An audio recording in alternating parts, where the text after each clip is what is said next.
Nagaan nagarra caaluu nagaan waaqayyoo waaqa jiraataa bakkaaf kallattii iddoo sin jirtan hunduma keessatti dabalee daddabalee siniidhaaf habaayyetu hordoftoota qiddisti YouTube akkam jirtu nagaa keessanii sinin jechuun jaaladha gooftaan sinaa heebbisu eebbifamaadhaayi guyyaa har'aa intalli baadiyyaa tokko interfina godhi naan jette jechuudha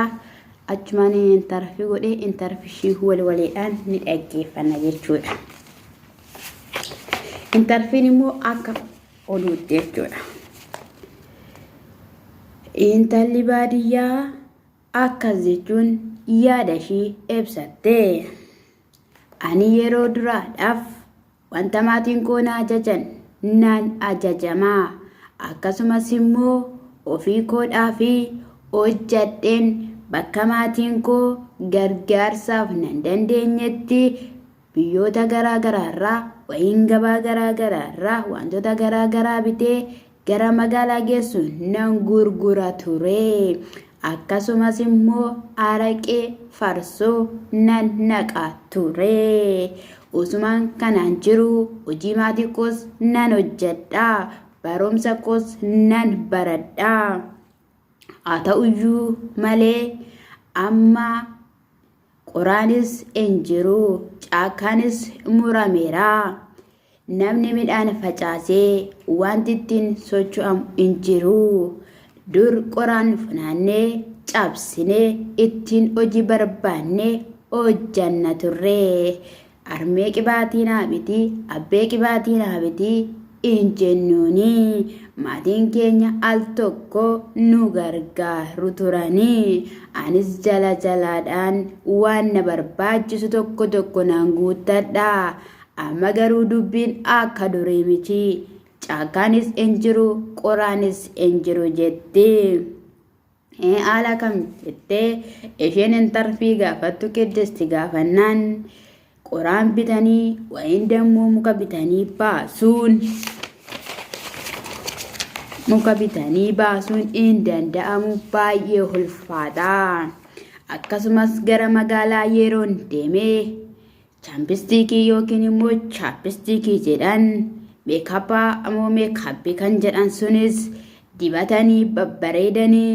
surree qaaraa akkasuma jilba isaaniirraa muratanii yeroo isaan dura isaanii mul'ifatan harma isaanii mul'ifatan firiizii isaanii maratanii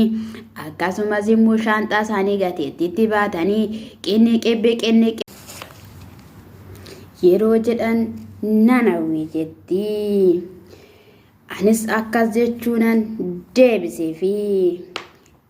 ilaa yaa obboleettii koo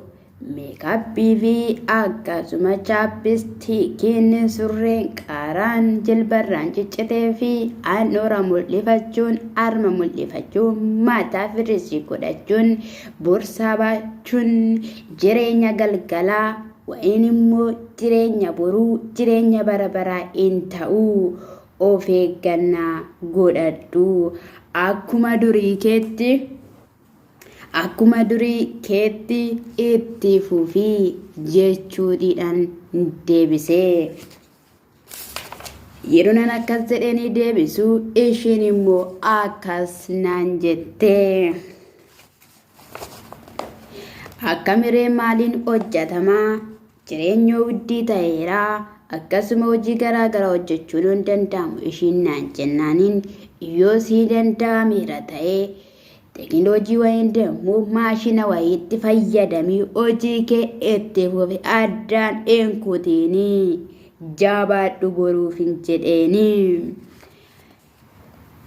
ishii galatoomi yeroo ishiin nan hin jettu keessatti hiriyaashii kan taate kaachisaa yookiin immoo kaachaa dhuftee anis gaaffii akkasii nan qabaa gara magaalaatti deemuu na barbaachisa jettee maaliif deemta gara magaalaatti jennaan bakka caakkaadhaa qoraan cabsuun fageetanii bishaan waraabuun humnaa ol waan natti ta'eef anis gara magaalaatti imala jette. Anis akkas jechuunan ibsee fi biddeen haadha hormaarraa biddeen haadha ofii wayyaa lakki yaa obboleettii koo obsii taa'ii barnoota kee baradhu gaafa barnoota kee xumurte gara magaalaatti sixxaa isa hawwite sanas hundumaa ni argatta garuu surree qaaraa hin uffattu jedheeni itti himee ani isan barbaada jettee tole baqqaan jedheeni anisi akkasuma dargaggoonni goodaa isaaniiti yeroo isaan araqee baasan yeroo isaan farsoo naqan dhufanii kan dhugan immoo akkas naan jechuun naatti himatanii. Shamarran biyya keenyaa yookiin shamarreen ollaa keenyaa araqee farsoo naquu dhiifteetti. Kanaafuu naannoo keessa ooluun baay'ee nama dabbara jedhanii. Maaliif jennaan achi ba'anii yeroo haasa'anii yeroo taphatanii yeroo machaanii girgirdi jechaa gara manaatti adeemanii addunyaa kana keessa waan lixan namatti fakkaatti. Araqeen naannoo keenya keessaa dhaabachuu isaatti anis baay'een gadde jedha. Dargaggoon tokko kan araqee farsoo mi'eeffatee seenin jechuun jaaladha. Animmoo akkasin jedheeni kaa lakkii yaa obboleessa koo araqeen faayidaa tokkoyyuu hin qabu. Farsoonis faayidaa tokkollee hin qabu. Jireenya namaa barbadeessaa kiisii namaa duwwaa godhaa. Manni caatiif manni haraqee manni farsoo yeroo cufamu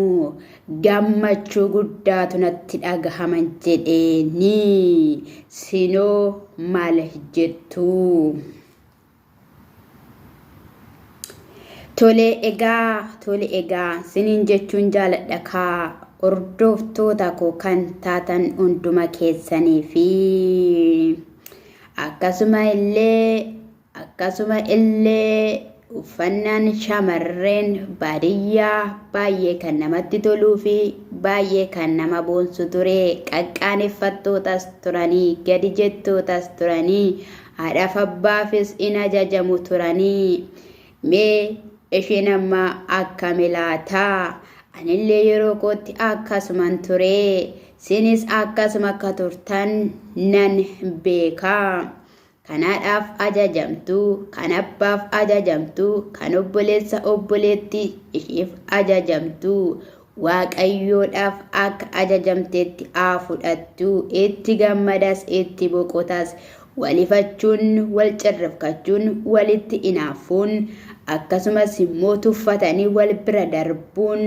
nama tuffatte sanaa miita osoo hin taane kan tuffate si waan ta'eef sumatu miidhama jetti Qidist. Hordoftoota koo sinaa eebbisuu sinin jechuun jaaladha. Guyyaa har'aa kaneen tarfii taate intala baadiyyaati sinin jechuun jaaladha. Akkasumallee hordoftoota koo baay'een sin jaaladha sinin jedha. Tole obboloota koo gooftaan koo baraaf jireenya keessan haa eebbisuu sinin jechuun jaaladha. Kanadha oduudha jechuudha. Oduun guyyaa har'aa kana ture. Shamarreen baadiyyaa duratti jechuudha. Qibaatii ishee xaragattee akka maloo ishii maaltu hin jiru. Qibaatii mataa ishee dibatte fuula ishee xaragattee qummus jettee qamisii ishee uffattee shurrubbaa ishee dha'attee gara hojii ishee gara barnoota ishee gara nagada ishee deemti turte. Ishiin amma akkami laata jooko? Ishiin amma akkami laata? Anuma wajjiniin ishiin amma akkami laata sinin jechuun jaaladha. Dhugaa dubbachuudhaaf jechuudha. Abbootiin baadiyyaas goototadha. Haati baadiyyaas gootettiidha jechuudha. Haati ijoollee magaalaa goota miti jechuu koo miti. Baay'een goonni jiru. Garuu immoo jechuudha safuu beekuu, duudhaa beekuu. Ijoolleen baadiyyaa jechuudha. Lafa taa'anii namaaf ka'u koottaa taa'aa jedhu garuu dubarri magaalaa waa indammoo ijoolleen magaalaa akkas miti soofarra taa'an kanarraa jechuudha ofii kooti waan argedha soofarra taa'an kanarraa yeroo namni keessummaan baadiyyaa garaagaraa irraa dhufu inkaan dhugaan siniin jedha inkaan jechuudha guyyaa baay'ee naaree beekan jedha wanta akkasii qunnameera inkaanii ciisanii bichaa televiiziyoonii isaa ilaalu garuu kan baadiyyaa wayne iddoo taa'anii iddoo irra ciisanii namaa bu'anii miilla namaa dhiqanii allaafi osoo maachi dubara baadiyyaa dhugaan siniin jedha jirtu jiraachuu dandeessu beeku ani dubara baadiyyaa wayin dubara wayne takka meeseenaa kun harka baddi dubara magaalaa jechuudha kan miilla namaa dhixxan argeen beeku dhugaa dubbachuudhaaf dubarri baadiyyaa garuu miilla dhixxee maal jetteet ijoo siin jechuudha hiriyoonni koo kan taatan barsiisanii akka dubara baadiyyaa kan taatan as jala kan jirtanii akkanattiin ture akkana tureedhaaniiti jechuudha immiidhamtu jechuudha ijoolleen keessan warri illee heerumtanii illee jirta warri na hordofaa jirtanii akkas ture akkasittiin hojjedheedhaatii agarsiisa maaliif jennaan eebba lafa kanarraa osoo hin taane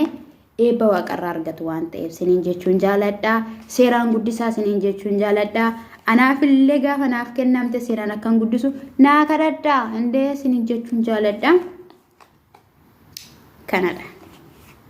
kana siniin jedha jabaadhaa itti fufaa siniin jechuun jaaladhaa goomattuu keessan gadi rukutaati irratti gadi rukutaati sobditti gadi rukutaati sin gara fuulduraatti shi gara fuulduraatti duuban deebiina ara duuban deebiina jabaadha itti cufaa seexanatti balbala siniin jechuun jaaladhaa gooftaan sinaa eebbisuu oduun keenya guyyaa har'aa kana ture siniin jechuun jaaladhaa torbee wayin dabo guyyoota biraa angolatti deebinutti nagaadhaan tura shalom እኔ እኮ ስልክ ላይ ያላችሁ ወንዶች እኮ ግራ እኮ ነው የምታገቡኝ ግን መቼ ነው የምትማሩት የምር በቃ መጃንጀን አቁሙ እናንተ በቃ እነዚህ ስግደት ሀገር ምናምን ያሉ ልጆችን መጃንጀን አቁሙ ምንድነው እናንተ የምታወሩት ነገር አይጥም ምናችሁም አይጥምም እኔ ለኔ ማለት ነው አሁን ለምሳሌ አንድ ሰው በWhatsApp ደወለልኝ ልበል ከዛ አነሳው ያወራን እስቲ የኔ ወድ ቪዲዮ መልሽልኝ ምናምን ይላል ከዛ አይ እኔ ስራ ላይ ነኝ እየሰራው ከሆነ እየሰራው ነው ስራ ላይ ነኝ ወይ ቢዚ ነኝ ለቪዲዮ ለማውራት አይመቸኝም ምናምን እላለሁ ከዛ እነሱ ደግሞ ምን ብሎ ቢያስቡ ጥሩ ነው ሜካፕ ስላልተቀበች ነው በራሷ ስለማትተማመን ነው ደግሞ ቪዲዮ ካየኝ ይሸሸኛል ብላ አስባ ነው ምናምን ብሎ የሚያስቡት ነገር አለ ምን አስባችሁ ነው ግን እንደዚህ የምትሉት እንዴ እኔ ግዴታ ስራ እየሰራው ስራዬን አቆሜ አንተን በቪዲዮ ማውራት አለብኝ ማን አንተ ስራዬን ለኔ እንጀራ ትሆንልኛለህ ሲጀመርም እኮ እኔ ስልክ ስደውሉ ማነሳው እኮ እናንተን ያወራው ስራው እንዲፈጥንልኝ ነው እንጂ እኮ ፍላጎት ኖሮኝ አይደለም ማዋራችሁ ምን ናወራው ሁላችንም ማለት ነው በተለይ ደግሞ ማዳሜ ቤቱ ውጭም ያሉትም ልጆቹ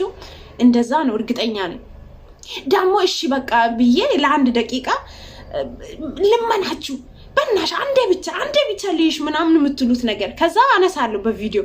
በጣም ነው የምወድሽ በጣም ነው ማፈቅርሽ ወይኔ አብረን የምንሆንበት ጊዜ ናፈቀኝ የረ እውነትን ነው ሲያምር ይቀራል ከዛ ደግሞ የሆነ ፈራንጆች ሲል አለ ፍቅረኛሞች ተቃቅፎ ምናምን እንትን ብሎ የተነሱት ፎቶ ምናምን ሲል አለ እሱን ይልኩና እኔና አንቺ ስትመጪ እንደዚህ አብረን እንደዚህ እንሆናለን ከዛ ደግሞ የሆነ ቪዲዮ ሚሳሳሙትና የሆነ መጠጥ እየጠጡ ቺልስ ምናምን የሚዳረጉት ሰርፕራይዝ ምናምን እንትን የሚሉት የፈራንጆች ቪዲዮ ምናምን ይልክና በቃ ስትመጪ እንደዚህ ሰርፕራይዝ አድርግሻለሁ እንደዚህ እንሆናለን በደንብ አድርጌ ስምሻለሁ እኔ ነኝ የምስምሽ ያለኔ ማንንም እንድስምሽ አልፈቅድም ከዚህ ምን አይነት ሰውዬ ነው በእናታችሁ እኔ ቪዲዮ ያበረው ለእነን እንድታወራልኝ ነው እንዴ ደግሞ የማታደርጉትን ነገር ዝም ብላችሁ አትቀባጣጡ ምንድነው የምትቀባጣጡት ዝም ብላችሁ እንዴ እኔ ኢትዮጵያ ሄደው ካንተ ጋር እንትን ለማለት ነው እንደ ኢትዮጵያ ሄደው ቂንቂናም የሰው መጨረሻ አንተም ብሎ ሰው እናንተ በቃ ስልክ ላይ ያላችሁ ወንዶች በቃ እንደው ስልክ ሲጀመር ውጭ ሀገር ምናምን ያሉትን ልጆች አጀነጁ በቃ ምንም ማውራታችሁ ምታወሩት ሁሉም ነገር ደግሞ እኮ 3 አመት 1 አመት 2 አመት ቢሆን እኮ ችግር የለም እንደዛ ቢልም ገና 4 ቀን ስልክ ውስጥ ከገባ 4 ቀን ከሞላ ወዲህ እኮ ነው እንደዚህ የሚለው እንደዚህ እንሆናለን እንደዚህ የሰው መጨረሻ በቃ እናንተ ስልክ አታውሩ በቃ ውጭ ሀገር ያሉ ልጆችን አታውሩ በቃ በአካል ምናምን ተጠባበሱ ውጭ ሀገር ምናምን ያሉ ቺኮቹን እናንተ ማውራት አትችሉም በቃ እሺ ምን አይነቱ ነው